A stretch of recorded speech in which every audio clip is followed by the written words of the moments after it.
चले तो पिछले क्लास में हम लोगों ने डिस्कस किया था इंट्रोडक्शन ऑफ बायोटेक्नोलॉजी।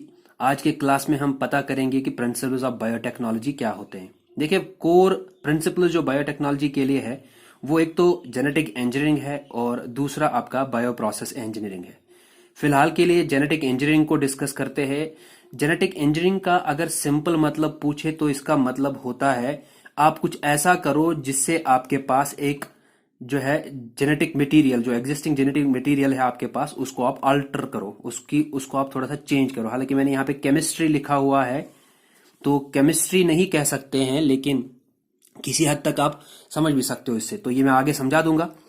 तो जेनेटिक इंजीनियरिंग से जो प्राइम प्रोडक्ट आपके पास बनता है उसे फिर आप रिकम्बिनेंट डीएनए कहते हो। रिकम्बिनेंट डीएनए कहते हो या फिर उसी रिकम्बिनेंट डीएनए को आप काइमेरिक या चिमेरिक डीएनए कह लीजिए, डीएनए कह सकते हैं। ठीक है जी। और ये काइमेरिक डीएनए जो होता है इसमें क्या होता है कि ये दो डिफरेंट सोर्सेज से अलग अलग डीएनए सेगमेंट्स को लेके लाइगेट किया जाता है। और जब दो डिफरेंट सोर्सेज से डीएनए सेगमेंट्स को एक्सट्रैक्ट करने के बाद उनको लाइगेट किया जाए, जो आपके पास एक नया डीएनए बन जाएगा। ऐसा करने से उस डीएनए मॉलिक्यूल को आप रिकम्बिनेंट डीएनए कहते हो या फिर काइमेरिक डीएनए कहते हो। तो ये जो है यही जेनेटिक इंजीनियरिंग है। और ये टेक्निक कैसे करते हैं ये हमें आगे देखना है। फिलहाल के लिए जो मैंने यहाँ पे आप लोगों को बताया, मैं आप लोगों के लिए पढ़ रहा हूं ये the technique of altering altering ध्यान दे, the technique of altering the chemistry of genetic material चाहे वो डीएनए हो या फिर आरएनए हो, and their subsequent introduction into a host organism. जो आपने दो ऑर्गेनिज्म से अलग अलग सोर्सेज से एक जेनेटिक मटेरियल लिया, उधर से भी एक ऑर्गेनिज्म से भी दूसरे ऑर्गेनिज्म से भी, फिर उनको लाइगेट किया यानी कि मिला दिया। फिर उसके बाद जो ये डीएनए बना जिसे आप रिकम्बिनेंट डीएनए कहते हो या काइमेरिक डीएनए कहते हो, इसको फिर किसी होस्ट ऑर्गेनिज्म में या तो इसकी रेप्लिकेशन के लिए, इसकी रेप्लिकेशन के लिए और इसके एक्सप्रेशन के लिए, ट्रांसलेशन के लिए इसको किसी होस्ट ऑर्गेनिज्म में इंट्रोड्यूस करना पड़ेगा आपको। तो ठीक है जी। तो क्या कहते हैं, and their subsequent introduction into a host organism to change its phenotype. क्यों? क्योंकि अभी तक हमने क्या किया, यहां से यहां तक जो हमने पढ़ा, हमने जेनेटिक कॉन्स्टिट्यूशन चेंज किया। कैसे चेंज किया? क्योंकि हमने दो सोर्सेज से डीएनए सेगमेंट्स को एक साथ लाइगेट करने के बाद एक जेनेटिक कॉन्स्टिट्यूशन, डिफरेंट एक जेनेटिक कॉन्स्टिट्यूशन बनाया। ठीक है जी। अब जो ये जेनेटिक कॉन्स्टिट्यूशन है ये एक्सप्रेस होने के बाद ऑब्वियस सी बात है जिस ऑर्गेनिज्म में इसको इंट्रोड्यूस किया जाएगा उसका फिनोटाइप चेंज कर देगा।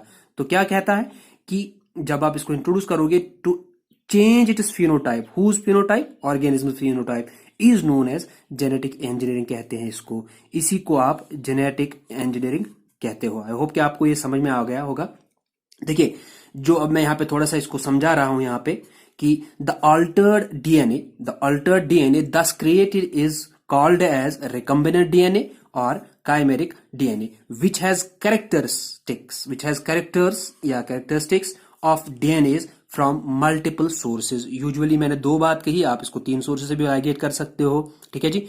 तो मल्टीपल सोर्सेज के डीएनए के इसमें फीचर्स होते हैं। तो ऐसे डीएनए को आप काइमेरिक डीएनए कहते हो। और जिस ऑर्गेनिज्म में इसको इंट्रोड्यूस करोगे जिसका फिनोटाइप चेंज होगा तो ऑब्वियस सी बात वो जीएमओ कहलाएगा, जेनेटिकली मॉडिफाइड ऑर्गेनिज्म कहलाएगा। ठीक है जी। आगे पढ़ते हैं क्या है। तो ये जो प्रिंसिपल है बायोटेक्नोलॉजी का जिसे आप बोलते हो जेनेटिक इंजीनियरिंग, इस जेनेटिक इंजीनियरिंग से आप क्या पाते हो? देखिए, इससे हमें मिलते हैं जेनेटिकली मॉडिफाइड प्रोडक्ट्स। वो कोई एंटीबॉडी हो सकती है, एंटीबायोटिक्स हो सकते हैं, वैक्सीन्स हो सकते हैं, एंजाइम्स हो सकते हैं, और भी चीजें हैं जैसे मैंने पिछली बार भी कहा था जेनेटिकली मॉडिफाइड ऑर्गेनिजम्स। ठीक है जी। तो ये जो है यही टेक्निक बायोटेक्नोलॉजी का प्रिंसिपल बनाती है। ठीक है। तो यहाँ पे मैंने जो है आप लोगों के लिए इसको एक जो विकिपीडिया से इसकी एक डेफिनेशन दे के रखी हुई है, तो जो है सोर्स को प्लीज यहाँ पे बताना जरूरी है। तो मैं इसको आपके लिए पढ़ता हूं कि ये जो है काइमेरिक डीएनए का क्या मतलब होता है। देखिए, काइमेरिक डीएनए और recombinant DNA is basically hybrid DNA sorry hybrid DNA segment, obvious सी बात है, आपको पता ही है हाइब्रिड किसे कहते हैं। ठीक है जी, तो ये भी एक हाइब्रिड डीएनए सेगमेंट है, जिसमें क्या करते हैं, जिसको लाइगेट किया जाता है DNA, different DNA portions, different DNA portion से मतलब है कि जो अलग अलग सोर्सेज से लाया गया हो। एंड आफ्टर कब, ये कब इनको, आफ्टर एक्सट्रैक्शन, इनको जब पहले, देखिए डीएनए को पहले एक्सट्रैक्ट करना पड़ेगा दो डिफरेंट सोर्सेज से, डीएनए तो ऐसे मिलेगा नहीं। ठीक है जी, तो जब उसको आप एक्सट्रैक्ट करोगे तब आपके पास वो डीएनए आएगा, और तो उसके बाद ये जो है इनको वहां से, जहां पे हमने इनको निकाला है वहां से पहले इनको क्लीव करना पड़ेगा, निकालना पड़ेगा फ्रॉम दियर रेस्पेक्टिव सोर्सेज, वहां रेस्पेक्टिव सोर्सेज से इनको क्लीव करने के बाद लाइगेट करना पड़ेगा। तो ऐसे जो डीएनए जो बनेगा हमारे पास अल्टीमेटली, उसी को आप क्या कहते हैं, काइमेरिक डीएनए या रिकम्बिनेंट डीएनए, जिसे आप शॉर्ट फॉर्म में आरडीएनए भी कहते हो। ठीक है, आई होप कि आप लोगों को ये समझ में आ गया होगा। यहाँ पे मैंने आप लोगों के लिए एक सिंपल सा रिप्रेजेंटेशन दिया है इसको समझाने के लिए। ये देखिए, ये ऑर्गेनिज्म फर्स्ट है, इसका जो डीएनए है मैंने रेड कलर में दिखाया हुआ है यहाँ पे। ठीक है जी, इसको एक्सट्रैक्ट किया सोर्स से, क्योंकि आइसोलेशन ऑफ डीएनए आप लोगों को अलग से पढ़ना है। तो फिलहाल हम यह समझ लें कि हमने निकाल लिया, ये सर्कुलर डीएनए मॉलिक्यूल है। तो इसमें से हमने जो डिजायर्ड पोर्शन है, इस सर्कुलर डीएनए में से हमने जो डिजायर्ड पोर्शन है जो हमें चाहिए होगा, जहां पे हमारे पास हमारा जो डिजायर्ड जीन है उसको निकाल दिया, उसको क्लीव किया, क्लीव्ड डीएनए सेगमेंट यहाँ पे लिखा हुआ मैंने।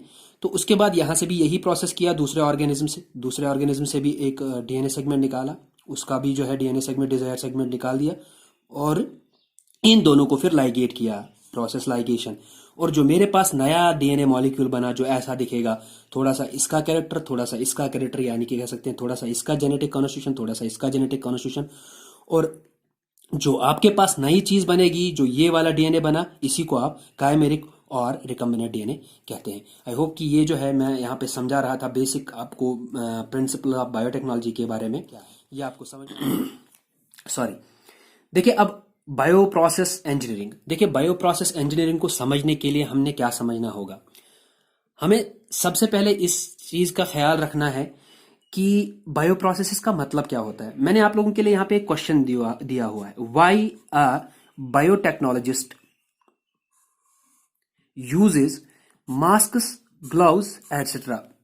ये सब चीजों की जरूरत ही क्यों पड़ती है उसको। ठीक है, कोई बायोटेक्नोलॉजिस्ट जो है उसको ये जो ग्लव्स लगाने की जरूरत क्या होती है, उसको मास्क लगाने की क्या जरूरत होती है। देखिए जब आप एक बायो इंजीनियरिंग करते हो तो उस टाइम पे आप लोग जो है जो भी काम करते होते हैं, आप लोग से मुराद जो काम कर रहे होते हैं, ठीक है ना, तो वो इस तरह अपने जो है काम को चलाते हैं कि जो जिस जीन पे वो काम कर रहे होते हैं वही जीन रहे, जिस ऑर्गेनिज्म पे वो काम कर रहे होते हैं वही काम करे, वही ऑर्गेनिज्म रहे, उनके पास कोई दूसरा कंटमनेशन नहीं आए। जैसे अगर मैं आपको एक बात समझा दूं, एक टेक्निक है जो आप पढ़ोगे और शायद पढ़ी भी होगी, लैमिनार एयर फ्लो। ठीक है जी, ये एक इंस्ट्रूमेंट है जहां पे आप कल्चर जो है सेल कल्चरिंग के लिए इसको यूज किया जाता है। सेल कल्चरिंग मतलब एक ही सेल, आपको एक सेल लाइन चाहिए, पर्टिकुलरली एक सेल, सपोजली आपको इकोलाई बैक्टीरिया चाहिए, इकोलाई बैक्टीरिया बस होना चाहिए, दूसरा कोई बैक्टीरिया इसमें नहीं आना चाहिए। तो अगर इस टाइम पे आपने मास्क नहीं पहना है, आप लैमिनार एयर फ्लो पे काम कर रहे हो और बाई चांस आपने काम करते वक्त बात कर ली, थोड़ा सा कुछ भी बोल दिया, या आपकी सांस जो है लैमिनार एयर फ्लो में चली गई, तो आपका जो कल्चर था जिसमें खाली इकोलाई बैक्टीरिया था, अब उसमें वो बैक्टीरिया भी आएगा जो बैक्टीरिया आपके मुंह में है। ठीक है, बैक्टीरिया तो ओमनी प्रेजेंट है, हर जगह होते हैं, तो वो बैक्टीरिया आपकी उसमें कल्चर में चला गया, तो आपका कल्चर जब अब स्टेराइल नहीं रहा, यानी कि कंटेमिनेशन से फ्री नहीं रहा, तो आपका जो काम खराब हो जाता है। तो ये सब टेक्निक्स को यूज करने के लिए, ये सब टेक्निक्स जो है, ये सब टेक्निक्स जब बायोटेक्नोलॉजिस्ट यूज करते हैं तो ये एक प्रिंसिपल बनाते हैं, इन टेक्निक्स को यूज करना, इनकी हैंडलिंग करना, और जो है मेंटेनेंस ऑफ स्टेरिलिटी, ये सब चीजें बायो प्रोसेस इंजीनियरिंग की एक और अहम हिस्सा बनाते हैं। इसमें पीसीआर आता है, इसमें बाकी और भी चीजें आती है, सेंट्रीफ्यूगेशन आती है, तो या फिर क्या क्रोमेटोग्राफी आती है, तो ये सारी चीजें आपने सीखनी भी है, पढ़नी भी है। तो उन्हीं के बारे में थोड़ा सा यहाँ पे एक थोड़ा सा ये दिया हुआ है, हवाला दिया हुआ है, तो मैं आप लोगों को ये पढ़ के बताता हूँ। देखिए यहाँ पे भी मैंने लिखा हुआ है maintenance of sterile, maintenance of sterile microbial contamination free. ध्यान दे, माइक्रोबियल कंटेमिनेशन फ्री, आपके पास कोई जो है अनवांटेड माइक्रोब नहीं आना चाहिए डिजायर्ड चीज में जो आप कर रहे हो। तो मेंटेनेंस ऑफ स्टेराइल एटमॉस्फेयर, ठीक है ना, ऐसा एटमॉस्फेयर क्रिएट करना है। तो उसके लिए तो ऑब्वियस सी बात है, ये ग्लव्स वगैरह मास्क की जरूरत पड़ेगी, क्योंकि हाथ में बैक्टीरिया होंगे तो आपके कल्चर में चला जाएगा, वो खराब हो जाएगा। तो आपको जो कल्चर है वो कल्चर जो है एग्जैक्टली वही रहना चाहिए जो उसमें है, उसमें दूसरी कॉलोनी नहीं आनी चाहिए। ठीक है जी, चलिए आगे बढ़ते हैं। तो एटमॉस्फेयर, अच्छा जी, इन केमिकल इंजीनियरिंग यानी कि जेनेटिक इंजीनियरिंग या केमिकल इंजीनियरिंग प्रोसेसेस, ठीक है जी, to enable the growth of only the desired colony, एक ही कॉलोनी की जो है ग्रोथ दिखानी है, मतलब उसी को ग्रो करना है। दूसरा माइक्रोब, क्योंकि मेरे पास वही माइक्रोब की मुझे जरूरत है, मुझे दूसरे माइक्रोब की जरूरत ही नहीं है। तो इसके लिए मैं बहुत सारी टेक्निक्स एम्प्लॉय करूंगा, जैसे आप सेल कल्चरिंग बोलते हो। तो वो टेक्निक सारे के सारे वो टेक्निक्स मिलके बायो प्रोसेस इंजीनियरिंग कहलाती है या बनाती है। या ये कोई माइक्रोब ही नहीं हो सकता है, ये यूकैरियोटिक सेल भी हो सकती है। आप सिंगल सेल लीनिएज को ले सकते हैं, एक ही सेल लीनिएज के ऊपर काम करना, जैसे जो ये कैंसर्स पे काम करते हैं तो उनके लिए जो है यूकैरियोटिक सेल्स को यूज किया जाता है। ठीक है, सेल लीनिएजेस कहलाती हैं, उनको मेंटेन करना होता है। अब देखिए, और ये जो है इनको करना ही क्यों है, ऐसा स्टेराइल और इतना जो है कल्चर ही क्यों करना है, क्योंकि मुझे ये सेल्स जो है स्टडी के लिए लार्ज क्वांटिटीज में चाहिए होती है, इसलिए मुझे ये सब चीजें करनी पड़ेंगी। और ये सारी टेक्निक्स इसके साथ में मिलके क्या बनाती है, bio process engineering for the. तो मैं ये जो है पढ़ रहा हूं आप लोगों के लिए, microbes or eukaryotic cell in large quantities for the manufacture of biotechnological products like, जो मैं अभी बात कर रहा था, एंटीबायोटिक्स, एंजाइम्स। जाते जाते रिक्वेस्ट सुनते जाइए प्लीज, ये जो है एसपी सर कश्मीरी चैनल मेरा, इसको सब्सक्राइब कीजिए। और अगर वीडियो अच्छा लगा तो प्लीज लाइक करना मत भूलिएगा। साथ में जो ये बेल आइकन है प्लीज दबा के रखिएगा, क्लिक करिए इसमें, ताकि जो है जब मैं आगे नेक्स्ट क्लास करूंगा तो आपको उसकी नोटिफिकेशन मिले। इंशाल्लाह रहमान मिलते हैं नेक्स्ट क्लास में, तब तक के लिए अल्लाह हाफिज।